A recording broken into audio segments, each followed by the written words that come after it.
need to say goodbye to Venmo, Zelle, PayPal, and Cash App because FedNow is coming and you don't have a choice. FedNow is a payment service by the government coming out in July that your bank will have to sign up for, which is the first step to make the dollar digital. Now, how does this work? Well, if you buy something on Amazon, your money won't go directly to Amazon anymore. It will first go through the Fed's account and then go to Amazon. This means the government will know everything you use your money for, and if they want to, they can reject any purchase you make, take money out whenever, and decide what you can and can't spend your money on. Yes, it will be faster for payments to settle, easier to get stimulus, and lowers costs that you have to pay to your banks, but your privacy is gone. So is it truly worth it? And guess what? You don't even have a choice to participate or not. Our banks are the ones who will decide. Ecclesiasticus chapter 27 and verse 2. As a nail sticketh fast between the joinings of the stones, so doth sin stick close between buying and selling. Shalom, brothers and sisters. This is your brother Howie Allah. I want to give all glory and praises to our Heavenly Father Yahweh. And we do so in the name of the Lord and Savior Yahweh Shah HaMashiach. Grace and mercy be bound to the hopeful elect, scattered throughout the four corners of the earth, that are waiting on the second coming of our Lord and Savior Yahweh Shah HaMashiach. Today, of course, you know that is a so-called month of July, and it's the first of the so-called month. And we know that a lot of talk has been going on about FedNow. As you've seen in the video, it kind of discussed a little bit about how FedNow works and how it's a stepping stone towards the central bank digital currency. As you know, over the years, I've done many lessons concerning this topic, and the evolution of that has shown forth that the things that were said aforetime are coming to pass.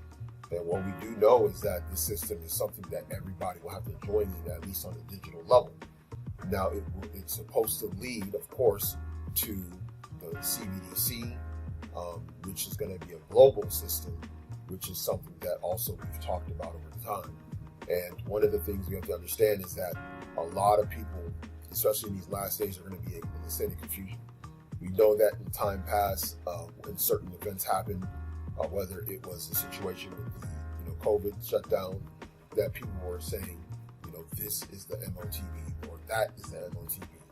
Not fully understanding what the prophecy says about the M.o.t.b. Okay, that it's tied to buying and selling. Okay, so what I'm going to do, I'm going to go into an article. This is from the Forbes, and they actually go into FedNow. Okay, and this actually just dropped earlier this morning. It says, what is FedNow? The Federal Reserve's new instant payment service. Okay, just like we always talked about, the instantaneous transaction aspect is what is very important for this system to work. Okay, and we'll kind of go over what this is going to be speaking on in regards to this article. So as we started here at the top, it says, when FedNow, the Federal Reserve's new instant payment platform, begins in July, it will be the first new rail since real-time payments launched in 2017.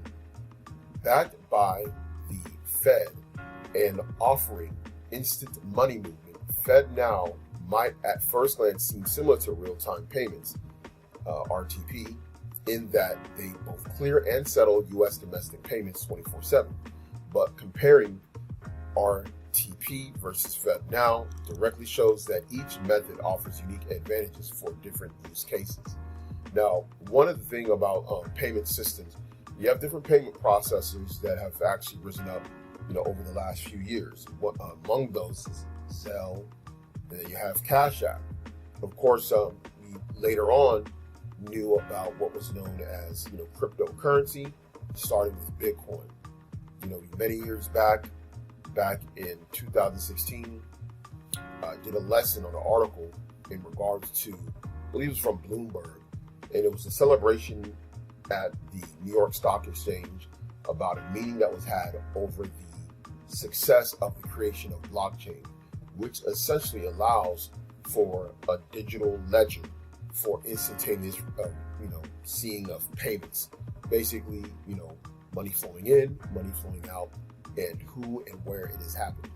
And this particular development, this particular program was used in conjunction with the rise of the cryptocurrency system.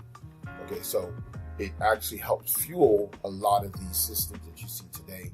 And there was a lot of things that they were studying in regards to the implementation of blockchain, which a lot of companies are using in other areas as well, including tracking of different things that are shipped.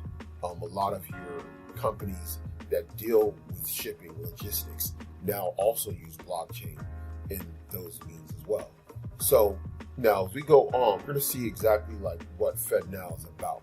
And mind you, they're not going to go into the sinister aspects of this. You have to remember that these particular entities are about corporate interests and hiding the real reason as to why they're having these particular systems being put in place.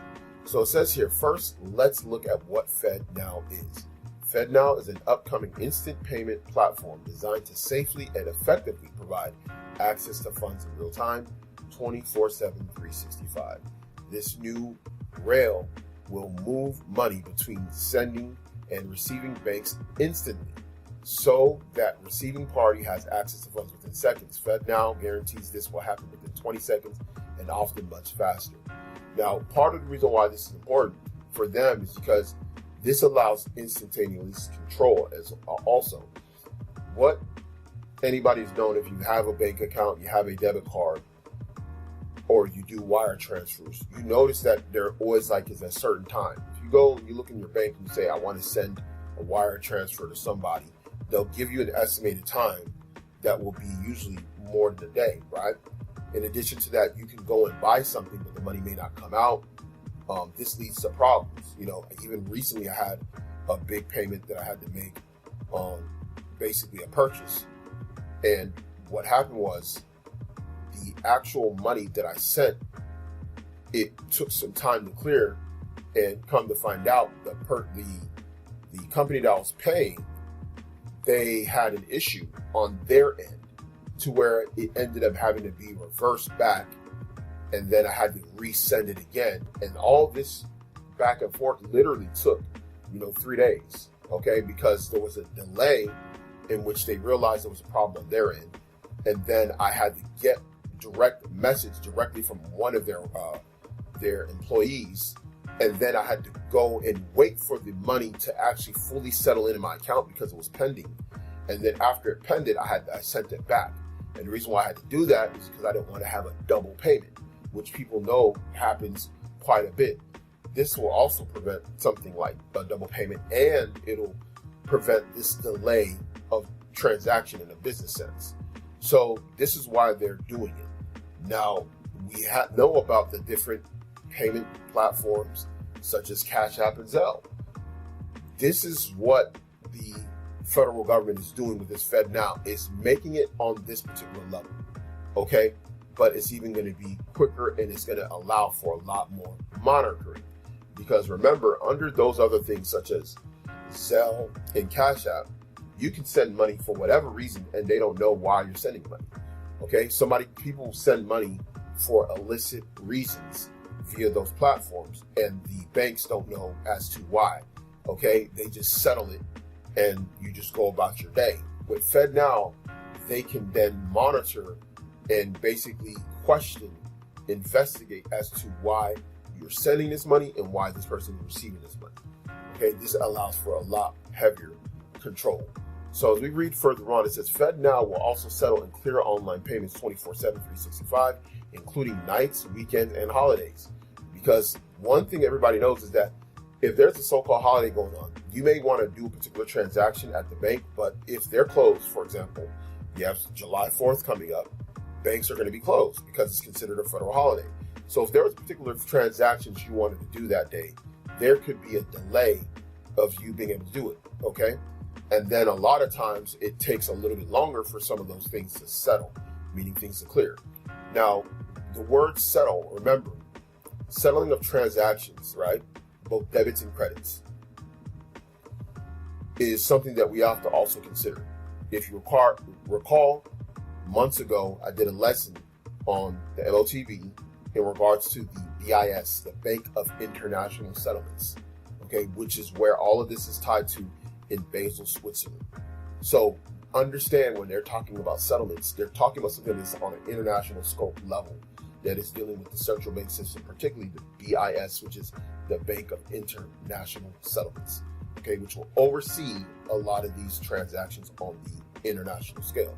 So now as we go further on, it says the banks on both sides of the transaction instantaneously exchange the necessary information to immediately move the money between customer accounts, and interbank settlements happens after the receiving bank has confirmed the recipient's account information. Both the sender and receiver are notified whether the payment was successful.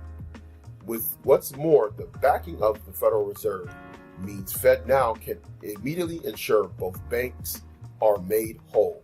When money is sent, it comes out of the sending institution's master account at the Fed, and it's deposited into the receiving bank's Fed account. And if you go back, George Gammon, this is why I recommended you brothers and sisters watch George Gammon, particularly you brothers that are interested in understanding how these things will come to pass. As you know, that we are going to be searching out in ways in which our salvation will occur, and we want to know the signs. We got to keep up with it, right? We can't be ignorant of any matter, whether great or small. In one of his videos, and I forgot which one, but some of you brothers may recall, he actually shows how all these banks are actually tied to the Fed. They actually had direct accounts with the Fed. And so when you look at the way this transaction will work, it will basically go directly to the Fed, and the Fed will basically settle it on behalf of the other bank on the other side. This allows for a centralized control system with the Federal Reserve for all these transactions, okay? And why is that important? Because they are other means in which people were able to do, these things. They're able to buy and sell without the Fed knowing, which we'll get into as well. So now we're going to go further on. It says, now let's compare the RTP, real-time payments, often called RTP, or the RTP network, is a system introduced by the Clearinghouse in 2017. True to its name, RTP processes U.S. domestic payments 24/7, 365 with immediate settlement. That sounds pretty similar to FedNow, but RTP works differently in how it accesses interbank liquidity and confirms settlements. You notice that word settlements keeps coming up, like we talked about prior. Now it says here, financial institutions have to opt in to become part of the RTP network, but most customers have access. The Clearinghouse estimate it's accessible to institutions that hold about 90% of U.S. demand deposit accounts, the DDAs. The process is pretty seamless for customers. The person sending the payment initiates the transaction as a credit push. Remember, I talked about debits and credits, okay? And the RTP network processes the payments individually in real time. To do that, the RTP network requires participating funding institutions to hold a separate pooled account for liquidity purposes at the clearinghouse. Interbank settlement happens immediately. Before the receiving bank confirms details of the recipient's account. As with FedNow, both the sender and receiver of the RTP transactions get payment status updates instantaneously to confirm success and the amount paid.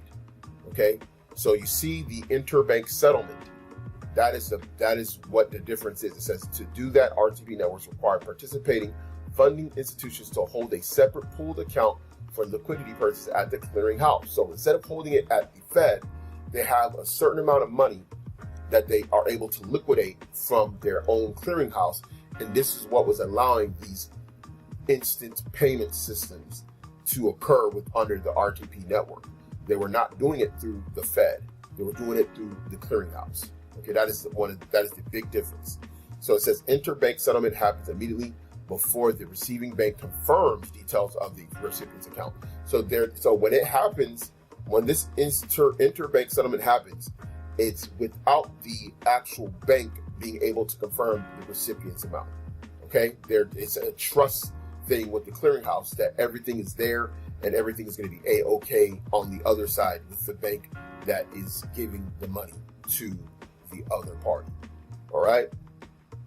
So that's why it says, as with FedNow, both the sender and receiver of RTP transactions get payment payment status updates instantly to confirm success and the amount paid. So it says, to recap similarities, both FedNow and RTP offer 24/7, 365 payments, processing, instant and irrevocable settlement, access for customers with accounts at institutions that have opted in. And this is one of the reasons why, if you, some of you probably are familiar with this. If you have a Zelle, let's say you try to set up a Zelle and you try to set up a Zelle that was with a bank, like maybe a credit union that wasn't with Zelle, then you couldn't even use Zelle, right? Same things to a certain degree with Cash App, right? If you were using a particular thing in a particular bank, sometimes you have like online banks or you might have a credit union, and they may not have a partnership, right? So there'll be issues with you being able to have these particular transactions take place, okay? Whereas under the FedNow, this will be zero issue, all right? There will be no issue, because if you bank at a small credit union or a local bank, they would have to be already tied in with the Federal Reserve, okay? Now, we go into the rest of it. Confirmation of transaction for both senders and recipients. It says, and transaction limits that are lower than that of the ACH and wires, which is the automated clearinghouse and wires. Okay, this is like how you would go about, let's say, if you wanted to pay rent, right? You might have your bank account tied to, or, your rent, your mortgage, your car notes. Those are the type of things that use, automated clearinghouse, wire transfers. If you wanted to send a certain amount of money, you remember, banks have limitations on wire transfers, so you have to send a certain amount. You can wire transfer it. These are things that it's referring to as well. Okay, so now let's look at some of the key differences between FedNow and RTP. Now it says transaction limits. RTP has a jump on FedNow here, as RTP offers transactions up to $1 million. At FedNow, the default limit will be $100,000, with financial institutions having the ability to request up to $500,000. But there is an important note: for the 2023 launch year, the Fed has said it will limit transactions to $25,000. Unless that limit is increased, FedNow may not work for larger businesses looking to send big transactions. That means that at first, FedNow may end up primarily focusing on smaller organizations and peer-to-peer payments, okay? This is like your PayPal, okay? Your Cash App, your Zelle. So peer-to-peer payments, right? You wanted to send some money, you want to send money to a family member, a friend, and boom, you're using FedNow. There's a limitation, right? You see the amount limited will later on eventually increase. That's the plan ultimately. Now, what could also happen with the FedNow is that let's say you wanted to buy a vehicle cash, right? It's possible that maybe if you go to a dealership, they may only accept that particular payment under what? Under FedNow. Okay? So now that's another way for them to protect themselves as a business. Also, it's to monitor different transactions by who is doing what, right? Because in some instances, people are able to skirt around with other options such as cash, which we'll definitely get into. Now, and remember, they're trying to limit how people are spending their money as well, and who can spend money on what, okay? Because, for example, you might have somebody that has a driver's license suspended, right? They can still go and buy a car cash at a dealer lot, right?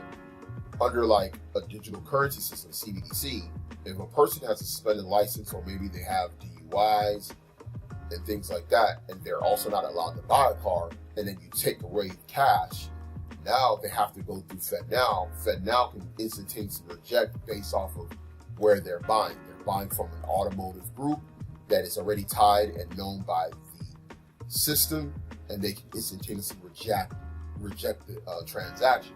So these are just examples of like control mechanisms that will be in place with these digital currency systems. Okay, so it says access here. FedNow may have the advantage. One of the FedNow's biggest differentiators is its integration with the Federal Reserve's larger network, which means it will be accessible to smaller local banks and communities across the U.S., which is exactly what I told you. Because, like I said before, you have smaller banks, local banks, credit unions that may not be under these peer-to-peer processing systems that where you can't use Zelle. That's the reason why when you go into there, you look at like Zelle and you log in, it'll ask, what's your bank? When you set up your account to set up a Zelle account. And if your bank's not on there, you don't have an option, right, to use Zelle. So this is why there's an access. This doesn't happen with the bigger banks. It's happening with the smaller banks many times, okay? And so that's what is a differentiator with how FedNow would work, okay? So it says RTP is also widespread at the clearinghouse estimates. It's accessible to institutions that hold up to 90% of U.S. demand deposits accounts, DDAs, though the network currently reaches only 62% of DDAs, as not all institutions will have access, have chosen to opt in. The thousands of institutions currently integrated with RTP can be found in the clearinghouse website, and some customers may find that their local community banks aren't on the list, okay, which is what I stated earlier. Between the launch of FedNow and the existing availability of RTP, opportunity abounds for businesses in search of making the promise of faster payments a reality. Having both in the financial system will certainly lay the groundwork for a more efficient financial future. Okay? Now, what is that financial future? The financial future is based off of this. Basically, you have the U.S. Department of Treasury. In the U.S. Department of Treasury, you see here, this is the government. This is Secretary of Statements and Remarks. Statements from the Secretary of Treasury, Janet L. Yellen, on the release of reports on digital assets. This is September 16, 2022. It says the U.S. Department of Treasury today published 3 reports pursuant to Sections 4, 5, and 7 of President Joe Biden's Executive Order 14067 on ensuring responsible development of digital assets. The report addresses the future of money and payment system, consumer and investor protection, and illicit finance risk. Now, very interestingly enough, as y'all know, the video that we've always played before with Joe Biden decades ago talking about, or about a couple of decades ago, this is prior to him being a VP. She talks about how in the future they'll need to vote on a Class 2 medical device that will be embedded into people's hands. And basically, he is the president that is one of the ones that understands the system that they're trying to create. Hence the reason why this is such a big deal for him to sign this executive order. Okay, so we have to understand that this is something that's been in place. A lot of people think that things are just basically just being done on the fly, but things have been planned out for decades, okay? Actually centuries, because going back to the time that the elites of Edom took over, they've always trying to implement higher levels of control over the masses, okay? So it says here, innovation is one of the hallmarks of a vibrant finance system and economy, but as we have learned painfully from the past, innovation without appropriately addressing the impact of these developments can result in significant disruptions and harm to the financial system and individuals, especially our more vulnerable populations. The report clearly identified the real challenges and risk of digital assets used for financial services. At the same time, if these risks are mitigated, digital assets and other emerging technologies could offer significant opportunities. These reports and their recommendations provide a strong foundation for policymakers as we work to realize the potential benefits of digital assets and to mitigate and minimize the risk. Now, these are the sections that Janet Yellen was referring to. It says here, the future of money and payments, implications of consumer, investor, and businesses, and then also action plan to address illicit financing risk of digital assets.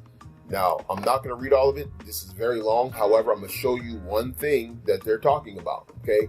Now, if you go back, we also talked about the history of money. Okay. Go back and watch the lesson about the history of money. This is talking about now the future of money. Okay. So now this is from the PDF. This is section 4. This is the PDF. Okay.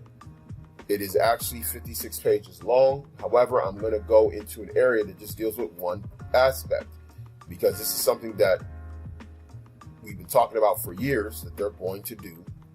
Okay, now they talk about the CBDC in this. This is the introduction.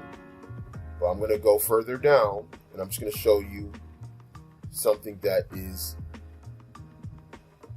important for them to fulfill what they're trying to do, to eliminate. Now, here it is, the clearing and settlements. As you notice, they're actually, the clearing and settlement has parentheses around it, right? They're basically putting quotation marks. They're putting parentheses in certain areas, like how much, whom. They're showing you where in areas that they're looking to emphasize, right? Now, one of the things that's very important for them is to make sure that all of these things go through a system that they can monitor, okay? Now, I'm going to just read this first part. It says, payment systems facilitate the exchange of goods and services for money, and as such enable the economy to function. Remember, this is about buying and selling and the control of that, okay? Which is essentially to control the masses into a digital slave. Now, how do they usually do it? They usually do it through various means, but they're going to talk about one means that they're looking to get rid of. Now, what I'm going to do, I'm going to start in this part right here in general. So in general, consumers and businesses use retail payment systems, while banks and other financial institutions access wholesale payment systems. Retail payment systems process high volumes of lower value transactions on behalf of consumers and businesses and may not settle instantly, i.e. in real time. Wholesale payment systems support larger value transactions for a financial institution and government agencies and may use some form of real-time or continuous settlement. A single form of money can use more than one payment system. For example, private bank money, i.e. deposits, can be transferred using checks, automated clearinghouse systems, or debit cards.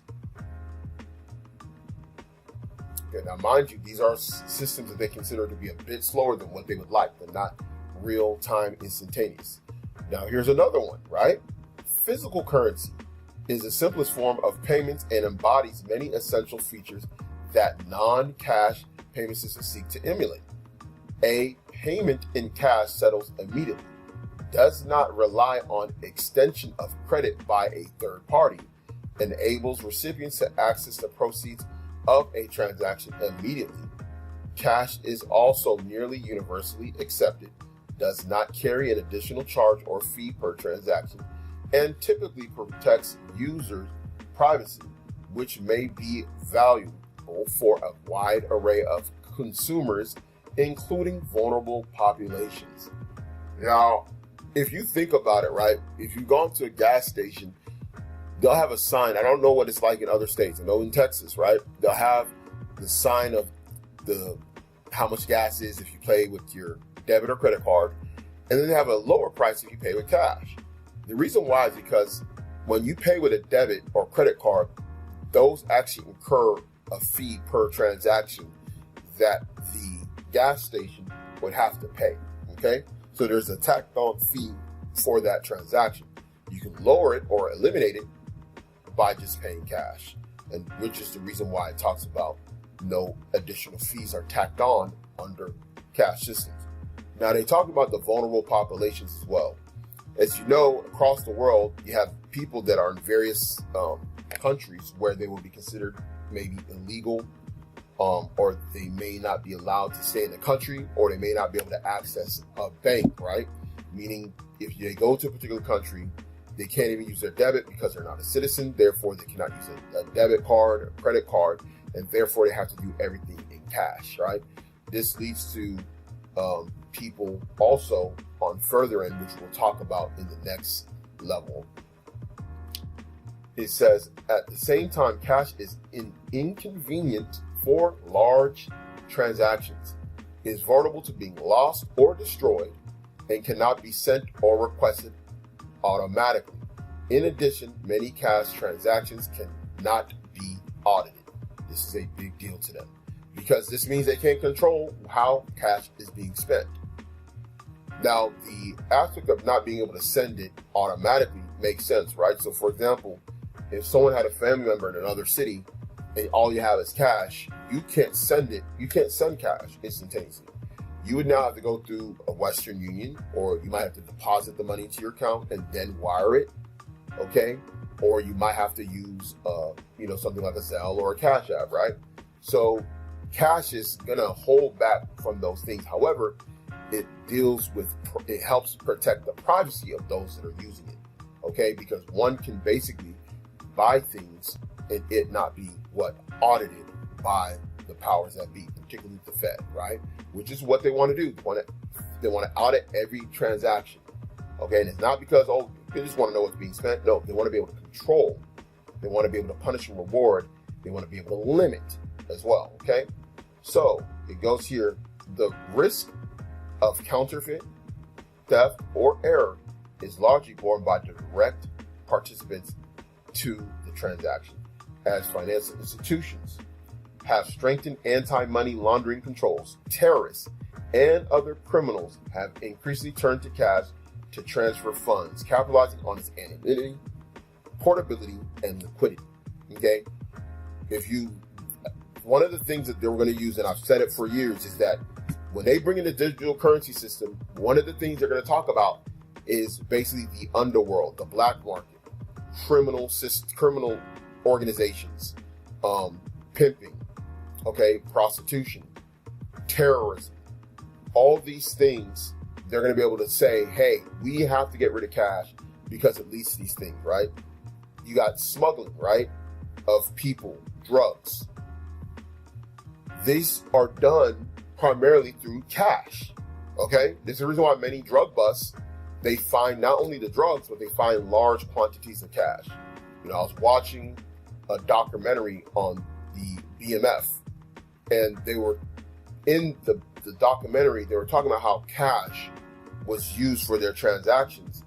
And one of the things that they were doing is they had stash houses with cash where they can get cash and they can give it to whoever they need to get to their connect.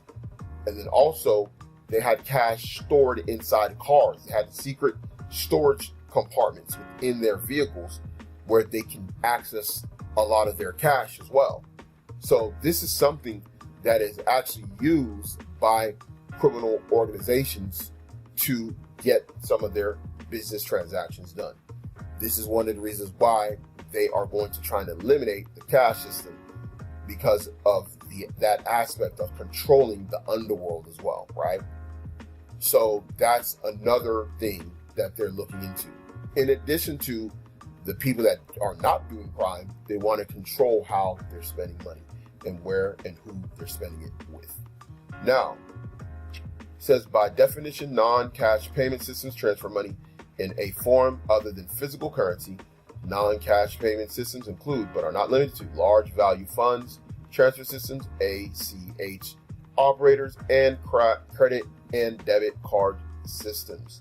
Together, these systems offer features that cash cannot.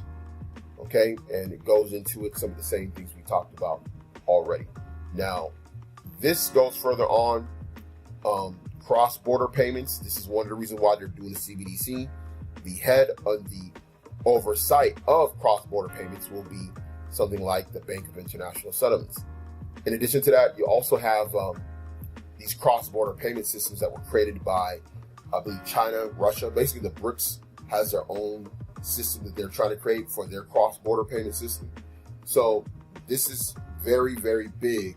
That is not just a local thing. Remember, this is a global system. Ours is just known and set up in the way that we're in our particular place that we're in. We're going to have to deal with the Fed. We're going to deal with their federal system, their digital system, and we have to understand how it's going to come about, because people will be panicking out here. Okay, people will be misinterpreting these systems being set up, and it's going to cause a lot of confusion amongst the masses, particularly those in Israel who do not understand the prophecies, right?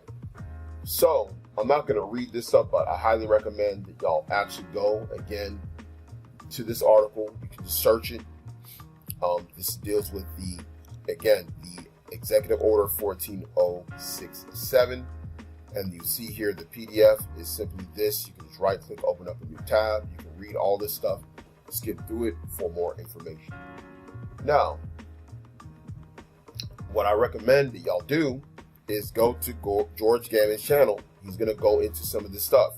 It is almost 40 minutes long. However, it is very important that if you're trying to understand this, if you haven't watched any of his other videos and you want to start somewhere, start with this, okay? To understand how this system is going to work and what the outcome could be on the bad end for those that are under it, right? So let's go ahead and finish this off.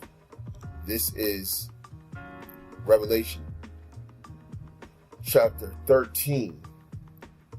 And we'll start at verse 16. And he calls it all, both small and great, rich and poor, free and bond, to receive a mark in their right hand or in their foreheads, and that no man might buy or sell, save he that had the mark, or the name of the beast, or the number of his name.